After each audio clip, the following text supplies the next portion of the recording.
Hello, everyone. My name is Cooler Heads Prevail, and today we're going to be talking about Israel's PR issues. Now, a couple of things that this video is not going to be. It's not going to be an in-depth look at anything relating to war crimes, genocide, policies, that kind of thing in relation to the conflict between Israel and Palestine. Whether you want to call it a conflict, a war, that's up to you. This is more going to be an issue of how Israel's perceived in the media and how it's treated as such. One of the fundamental issues here is an imbalance of power.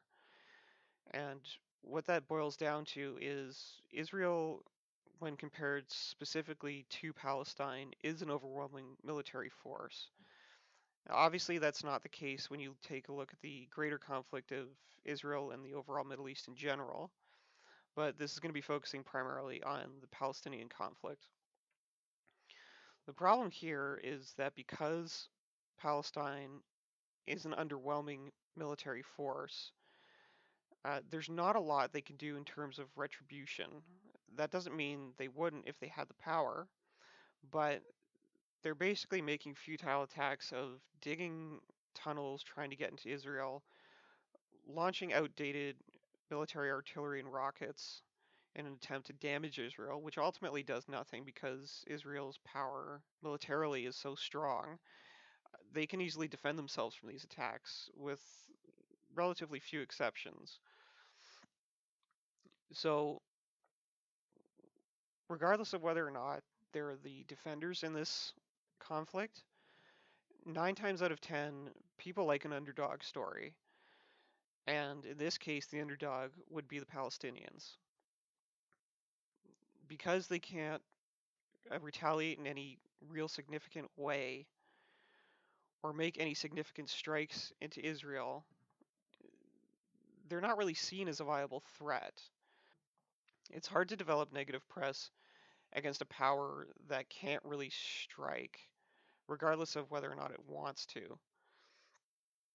Perfect case example of this is the whole subculture of World War II what if scenarios for Germany. Um, as everybody knows, the war crimes committed by Germany in World War II were atrocious.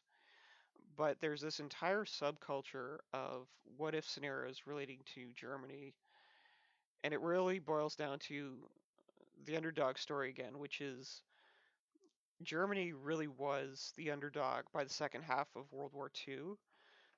They were facing so many countries, overwhelming military firepower just from the combined arms of all nations. But they still managed to pull off victories once in a while. And years later, you see the subculture emerge of alternate history timelines. And they're very basic what if scenarios of, what if Germany produced the right amount of tanks, or what if Germany got the nuke first, or all this other stuff. And it completely glosses over all the war crimes committed by Germany. And that's not to say that you can't have a scenario focusing purely on military issues, but these sort of fantasies that come from what if scenarios where they could have won or at least developed a stalemate where they could have written a more favorable peace treaty and Hitler could have maintained power, or at least the Nazi party overall, largely ignores the fact that these war crimes and genocides would have continued under the Nazi regime. But it doesn't stop this subculture from emerging, and that's not to say that this subculture is dominated by neo-Nazis or people advocating the genocide of Jews or minorities or anything in particular. But it comes from the underdog story, which is ultimately what's at the core of Israel's PR issue these days. Um, they're just in such a favorable position where their enemies can't deliver a significant strike to them. And because of that lack of an ability to really devastate the country, they're just kind of taking pot shots where they can. And nobody's really going to take them seriously as a threat until they pose a serious threat. And so they're not really seen in a negative light, even with the few things that they do. Very simple things, using civilian hospitals as shields, that kind of thing.